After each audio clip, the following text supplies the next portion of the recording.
Tras el sismo, don José Antonio perdió su patrimonio, pero no las ganas de trabajar. ¿Qué le parece si conocemos su historia? Y ahora sí que me lo dejó mi papá.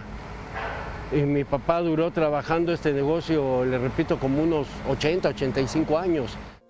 En la colonia San Rafael, delegación Cuauhtémoc, se desplomó el segundo piso de la construcción donde vivía y trabajaba el señor José Antonio, un hombre discapacitado de 60 años que se sustentaba económicamente componiendo bicicletas, un oficio que viene de sus antepasados. A más de un mes de los hechos, continúa trabajando, pero ahora en la calle. Estoy aquí en la calle.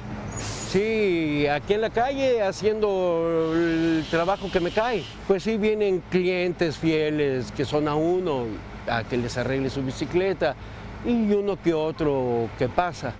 Su voluntad por salir adelante y la necesidad que tiene le dan fuerzas para continuar.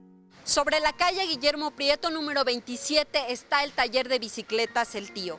Aquí en este local de 6x4 aproximadamente y que lo vemos actualmente apuntalado después del sismo, trabajaba don José Antonio. Todavía podemos ver cajas de herramienta, algunas llantas de bicicleta y otros materiales que él ya no pudo sacar.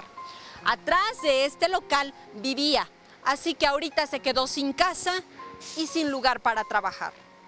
Hasta el momento no ha recibido apoyo de la delegación a la que pertenece, a pesar de que ya la solicitó. En las imágenes, Sergio Villanueva, Saray Mariscal, 21 Noticias.